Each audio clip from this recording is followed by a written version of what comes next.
How long? It's been a long week getting here. I'm glad that you're here. But this past week we saw Mr. George Floyd's memorial service in Minneapolis. We saw the other three police officers arrested in connection with this murder investigation. And in the midst of that, we're still in the middle of a COVID-19 crisis. So Lord, how long? Anyways, I'm Pastor Kevin Thomas. I'm glad that you're here. And while you're here, especially if you're watching live, I encourage you to go to the chat room right here at thetruthchurch.online.church and say hello to one another. Even in the replays, I encourage you, if you're watching it on this website here, to say hello to one another. But I do believe I really have a word that's going to just help you, comfort you, and also maybe give you some language to put with those emotions that we can't get our hands on. Let's go to our treasurer, Sister Robin. We've been out of the building for a while, so I encourage you to get if you can. And if you can't, we fully understand. We're praying for you. And also, let's hear from the Truth Praise team. Amen.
Truth Church family and friends, just here to remind you to be faithful in giving your tithes and offering. Remember, there are several ways you can give. You can give through Cash App or Zelle, or you can go to our website, get-truth.org, and you can give online. Again, just want to remind you, be faithful. We appreciate you. God bless. Thank you, Praise Team. You never let us down, and we just appreciate your ministry through music. Also, thank you, Sister Robin, for your diligence and all the hard work that you do behind the scenes. Most people don't even know how hard you work, but we do appreciate you. Hey, I'm not going to hold you long as usual. That's been my MO here lately. So here's what I want to do. I want to jump into the Word. I have a few things that I want to share with you, a few verses that I want to share with you today. And in times like these, I mean, we're in the middle of a COVID crisis. We have a social justice crisis going on. And the social justice crisis didn't just start. This has been going on for 400 years on this continent. But it's just come to a head with everything that's going on. Even in Buffalo, New York, I saw the police being way too tough with a 75-year-old white man. Sickened me. We don't want to see anybody hurt at all. I don't care what your skin color is. Everybody deserves to be respected, loved, and treated with dignity. And so Dr. King often would ask the question, how long? And this is going to be a process. So we need to just take a deep breath and realize this isn't going to happen overnight. God is in control, but it's not going to happen overnight. As I told you last week, there are some things that God's not going to do for us. He told us to love one another. We talked about that last week. He says, that's your responsibility. God says, I love you, but it's your responsibility to love one another. In other words, get along with each other, treat each other right, do the right thing for your brother and your sister, for your neighbor. And so let me start off with an Old Testament passage or verse in Proverbs 13:12. How long? That's really, a resonant a question that we've heard throughout Scripture. We've heard it not only in Scripture, but we heard Dr. King use it, and we've said it ourselves. How long? And so it really deals with how long until we see God just fully deliver us to show up. And I don't know what you're going through. We've got on top of the social justice protest and all that's going on there, trying to do police reform. We have a presidential election. Remember to register to vote. And in the middle, as I said, we're in the middle of a pandemic. And so, the sad thing is, and I hate to say it this way, but sometimes as a black man or just a black person now in America, you wonder, or I wonder, what's more dangerous sometimes in what setting I'm in. Is it COVID or the cops? I hate to say it that way because I know all cops, and I'm tired of saying this because we all know all cops are not bad. All police, there are a lot of good police officers. I know some of them. We have some fruitful conversations from time to time. But it's the system. We need some systemic change.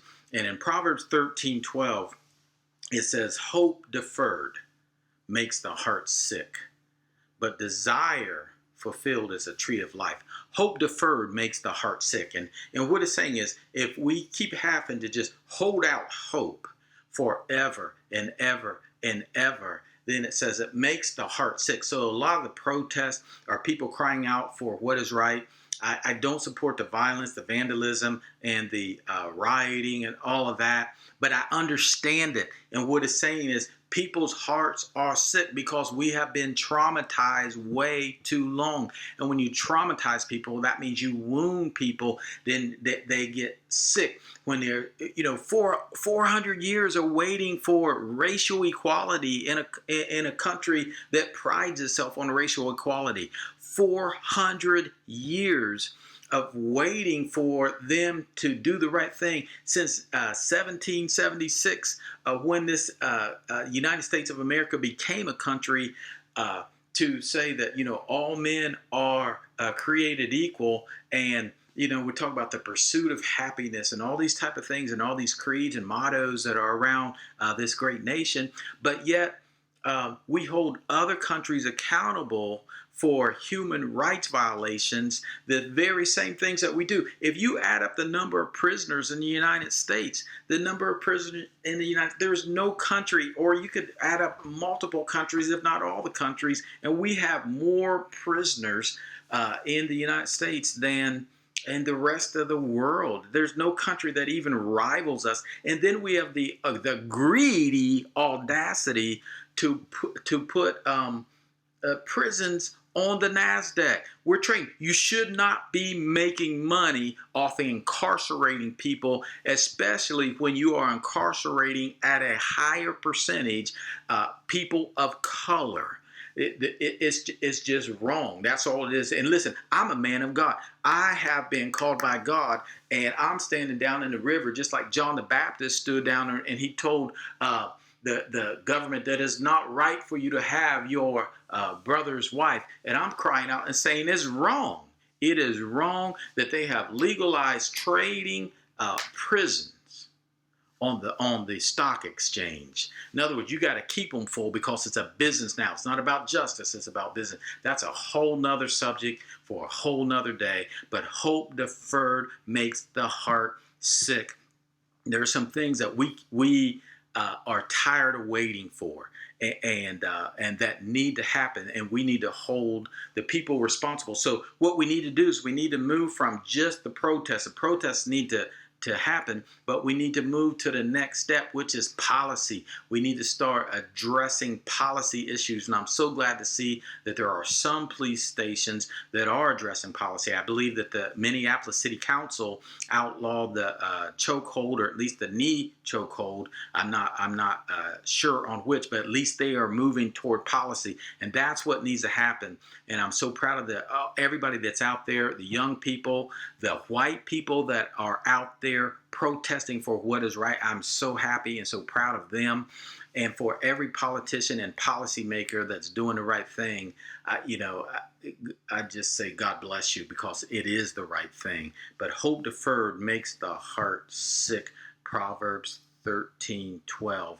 I want to look at maybe two more verses, okay, and then just share something with you that Dr. King shared years ago. But anyways, Habakkuk chapter 1, Habakkuk 1, it says, the oracle which Habakkuk the prophet saw. The oracle, or depending on which version of the Bible you're reading, it might say the burden which Habakkuk saw.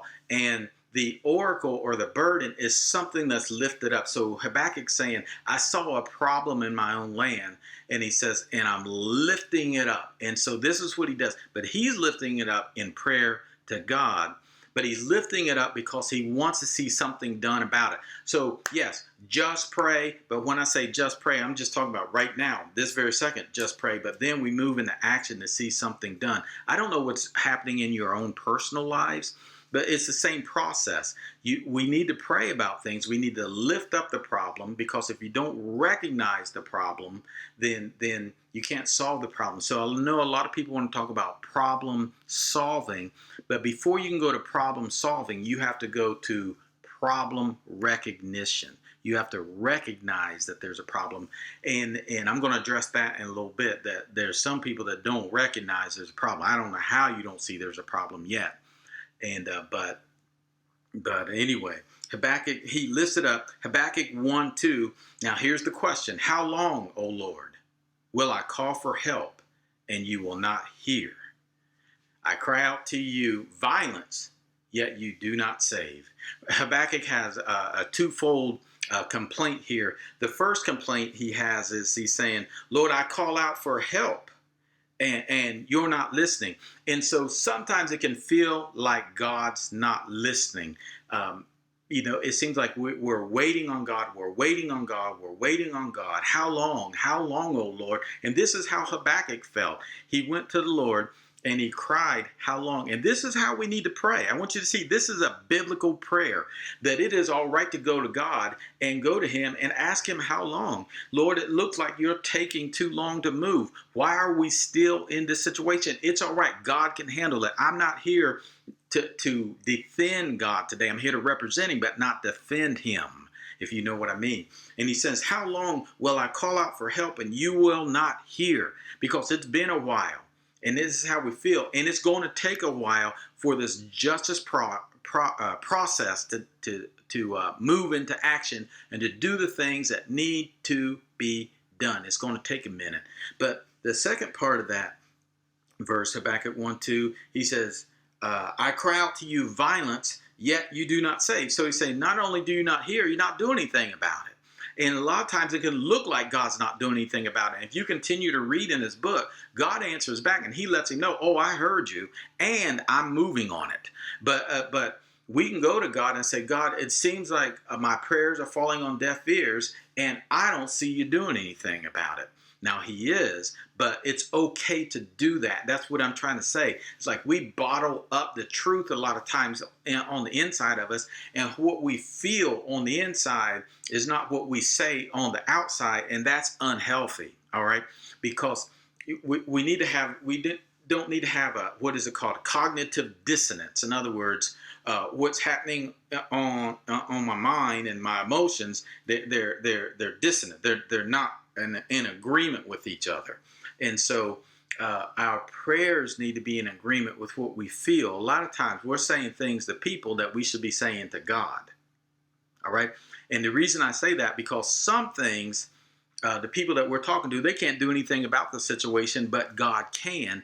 And God already knows, being omniscient, how we feel. So we should just go to God and just tell him how we feel. It's like, God, how long? I'm praying and it seems like the prayer, and it may be about your individual situation. It seems like my prayers are falling on deaf ears. And God, I really don't see you doing anything.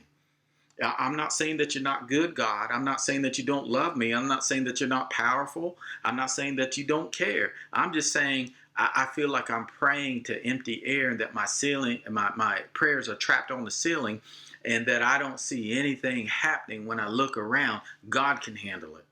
God, and as a matter of fact, sometimes we can't handle what your complaints are, but God can handle what your complaints are. Verse 3 real quick. If I have time, I'm going to go verse 4, and then I want to jump into a New Testament passage and then remind you of where I started.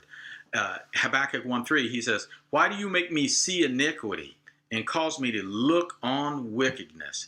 Yes, destruction and violence are before me. Strife exists and contentions arise. Solomon said there's no new thing under the sun. Look, he's saying, why do you make me see iniquity? Why do we have to look at all this? I mean, every time we turn on the news, it's all we see every day, all day long. And then they start repeating it at the end of the day over and over and over. And it can be very addictive to watch it, but it's also wears us out. But he's saying we see this iniquity, and he says, and I'm looking on wickedness, and he says, and I see destruction and violence before me. And we're not just talking about rioters. We're talking about police brutality. Not the police that aren't doing it, but police brutality. That's what's hitting the news. And he says strife exists and contentions arise. I've had friends from all over the country contact me, Anglo friends, as I said, in the church. When we're in formal settings, we say white by saying Anglo. But I've had some of my Anglo or white friends contact me, ask me questions. We're trading thoughts back and forth. I want to know how they think. I want to know how their people think. I want to know how the people that are stubborn, that refuse to see this, that they're pastoring, how they think. I want to know both sides of this. I really want to. It doesn't mean I agree. I just want to understand, because that's really where it all begins. Understanding leads to empathy, and empathy leads to action. That's, we'll deal with that process another day. But anyways, but we see it over and over and over. And this is what Habakkuk's saying in his day in the Old Testament. He's saying, I'm looking at all this violence and all this wickedness that is going on. I mean, this is the second time he's used the word violence in 2 verses. And he says, he's tired of seeing it. He wants to know what God's going to do about it. And in Habakkuk 1:4, He says, Habakkuk says, therefore the law is ignored. I mean, we could have written this today. Therefore the law is ignored and justice is never upheld. For the wicked surround the righteous. We saw innocent protesters being sprayed, rubber bullets, bullied, and everything else. The wicked are for the wicked surround the righteous, because it is wicked. It is a wicked mindset to mess up with innocent people that are doing what this country says we are allowed to do: peacefully protest. And he says, therefore, justice comes out perverted. And see, that's what our prayer is that when this case in Minneapolis and these other cases that we see where the young man was jogging and they chased him down with the truck, we don't want to see justice perverted, because we already know that if these police officers are not treated with real justice, and we know it's an uphill battle historically based on what we've seen already, that I'm afraid this country might burn down. I don't want it to. I think everybody needs to brace themselves to make wise and smart and safe decisions. But I'm just tired of it. From Rodney King to today, to Emmett Till to today, to Jesus, who was arrested and mistreated and put to death unjustly, so much so that the Father and the Holy Spirit had to vacate heaven to raise him up, because it wasn't right that he died. All right, and so we look at this. He says, therefore justice comes out perverted, and that's our prayer, that justice does not come out perverted. We want real justice, and what I'm saying is we don't want to just subvert justice and convict people. We want these police officers, just like us. When you hear people say Black Lives Matter, there's the organization, then there's the motto, and really what people are trying to say is until you recognize that Black lives matter as much as white lives, and as much as brown lives, and as much as blue lives, then we're never going to move forward. That's all we're saying. It's just recognize that all lives have dignity and should be respected. And so we want to see real justice, because these are real people. But if real justice is done, we can't deny what our eyes showed us on those videos. And the problem that I've shared with some of my white friends that have called me and texted me over the last few almost 2 weeks now, is that we've been saying that this has been going on for decades and decades and decades, and nobody believed us. But now that we have some videos, we're starting to see people are saying, okay, maybe what they've been telling us is true, and that we do need to make some police reforms. All right. And so let me just go here. I want to go to one more verse, and I want to go to Matthew 15:14, and just remind you of that initial verse in Proverbs, and then I'm out. And I've had friends, especially white friends, who have asked me, and I'm so thankful for those people who call me and love me and who are concerned and who stand with us. And so they're trying to figure it out from their perspective.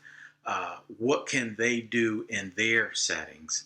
And some of them asked me, and they said, well, what do I tell people? And we talk about that, and they said, well, what do I tell about the people who look at the truth and who don't care about the truth and who just deny it and just leave it alone? And, in other words, they're content to stay with their mindset. And if it's a racist mindset, they're content to stay and ignore what they see, ignore the truth, ignore the facts, and stay right where they are. Jesus put it this way. In Matthew 15:14, he said, let them alone. They are blind guides of the blind. And if a blind man guides a blind man, both will fall into a pit. In other words, we're not going to be able to convince everybody. And this is going to be a tiring fight, a tiring struggle for justice and reforms and accountability and progress. And so we have limited time and limited energy. All right. We have limited time and limited resources is what I'm saying. And so you can't waste your time and energy on everybody. With the politicians, let's take a chapter from their book. What they look for is they look for their base, the people that already support them. Then they look for the swing voters, and then they're not concerned about the people that they know are going to be against them no matter what they say. So what you do is you go for the people that are sitting on the fence and they want to do better, but they just don't know what to do. They don't know what they should believe. They don't know how to articulate it intelligently. You spend your time with them because Jesus said, for those that want to be blind, let them stay blind. He says because they're blind guides and they're going to lead other people into a pit with them. All right. And you're not going to convince them. So Jesus is telling us, he's saying, not everybody is going to see, even though it's 2020. They're not going to have 2020 vision. They're blind. They're not going to be able to see. You could show them the video until you're blue in the face and they're still not going to see the truth. He says, leave them alone. Let them alone. Don't waste your time. Spend your time with people whose heart's in the right place, but their mind is still confused or their mind's not made up, and talk with them, answer their questions.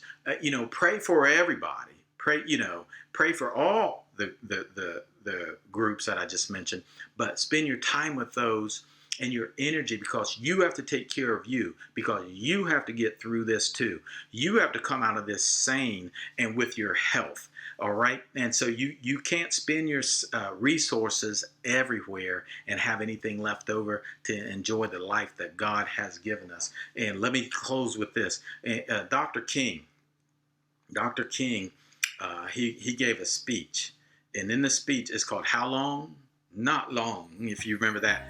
And in that speech, he said this. He said, this battle is in our hands. And we can answer with creative nonviolence, the call to higher ground to which the new directions of our struggle summon us. The road ahead is not altogether a smooth one.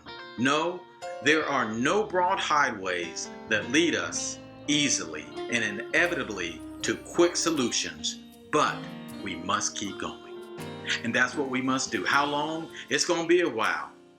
How long do we want them to, how long until we want them to move? Not long.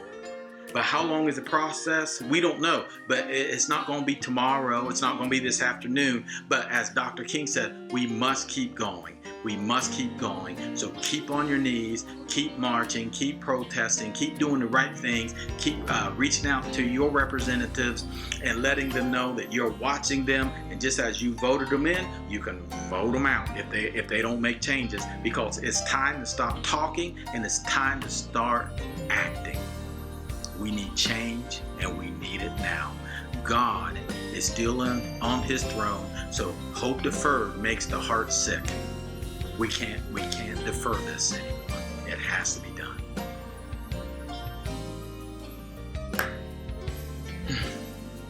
Just take a deep breath. God's in control. Just remember, take good care of yourself. Come right back here to the truthchurch.online.church. As we said at the beginning, you can visit our website, whether you just want some more information just to visit or to give whatever you want to do at www.gettruth.org. I'm Pastor Kevin Thomas. How long? Not long. Not long, Lord. God bless you. And remember, God loves you and I love you. Go in peace. Real peace. Just here to remind you to be faithful in giving your tithes and offering. Remember, there are several ways you can give. You can give through Cash App or Zelle, or you can go to our website, get-truth.org, and you can give online. Again, just want to remind you, be faithful. We appreciate you. God bless.